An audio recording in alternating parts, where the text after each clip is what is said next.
कुंभ में गरीब अमीर सब एक हो जाते हैं। सब लोग संगम में डुबकी लगाते हैं, एक साथ भंडारों में भोजन करते हैं, प्रसाद लेते हैं। तभी तो कुंभ एकता का महाकुंभ है। कुंभ का आयोजन हमें ये भी बताता है कि कैसे हमारी परंपराएं पूरे भारत को एक सूत्र में बांधती हैं।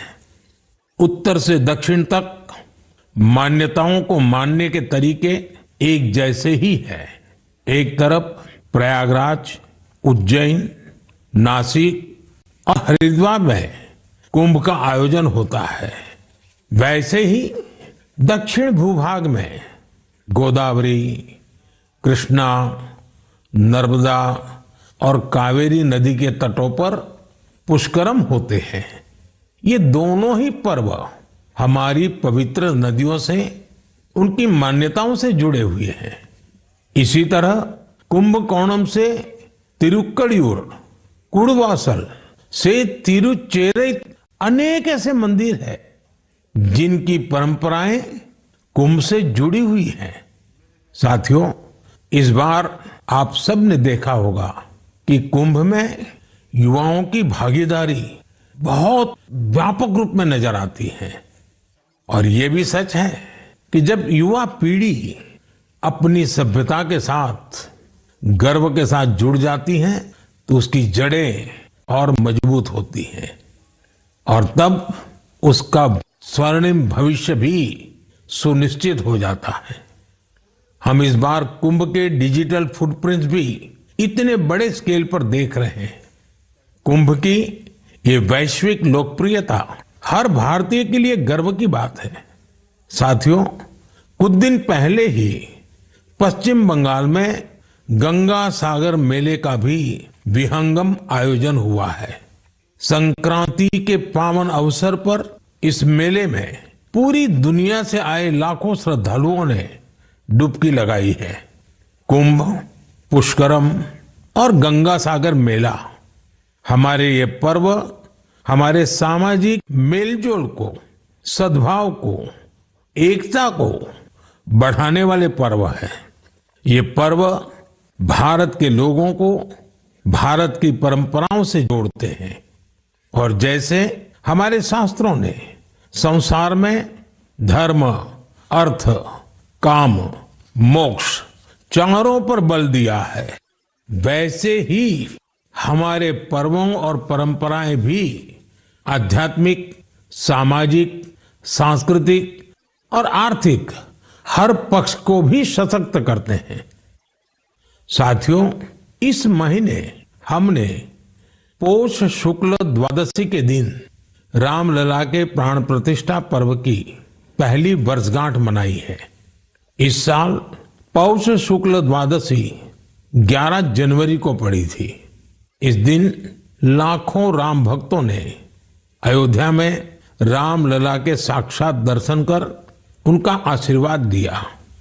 प्राण प्रतिष्ठा की ये द्वादशी भारत की सांस्कृतिक चेतना की पुनः प्रतिष्ठा की द्वादशी है। इसलिए पौष शुक्ल द्वादशी का ये दिन एक तरह से प्रतिष्ठा द्वादशी का दिन भी बन गया है।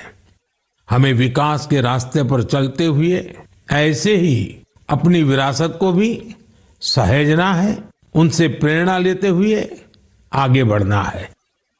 मेरे प्यारे देशवासियों, 2025 की शुरुआत में ही भारत ने अंतरिक्ष के क्षेत्र में कई ऐतिहासिक उपलब्धियां हासिल की हैं। आज मुझे ये बताते हुए गर्व है कि एक भारतीय स्पेस टेक स्टार्टअप बेंगलुरु के पिक्सेल ने भारत का पहला निजी सैटेलाइट कॉन्स्टेलेशन फायरफ्लाई सफलतापूर्वक लॉन्च किया है। यह सैटेलाइट कॉन्स्टेलेशन दुनिया का सबसे high resolution hyper spectral satellite constellation है।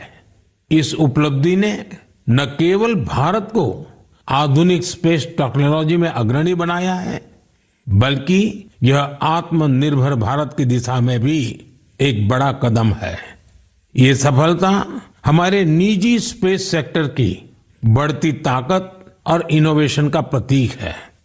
मैं इस उपलब्धि के लिए पिक्सेल की टीम, इसरो और इन स्पेस को पूरे देश की ओर से बधाई देता हूं। साथियों, कुछ दिन पहले हमारे वैज्ञानिकों ने स्पेस सेक्टर में ही एक और बड़ी उपलब्धि हासिल की। हमारे साइंटिस्ट ने सैटेलाइट्स की स्पेस डॉकिंग कराई है। जब अंतरिक्ष में दो स्पेस क्राफ्ट कनेक्ट किए जाते हैं तो इस प्रक्रिया को स्पेस डॉकिंग कहते हैं। यह तकनीक अंतरिक्ष में स्पेस स्टेशन तक सप्लाई भेजने और क्रू मिशन के लिए अहम है। भारत ऐसा चौथा देश बना है जिसने ये सफलता हासिल की है। साथियों, हमारे वैज्ञानिक अंतरिक्ष में पौधे उगाने और उन्हें जीवित रखने के प्रयास भी कर रहे हैं। इसके लिए इसरो के वैज्ञानिकों ने लोबिया के बीज को चुना। 30 दिसंबर को भेजे गए ये बीज अंतरिक्ष में ही अंकुरित हुए।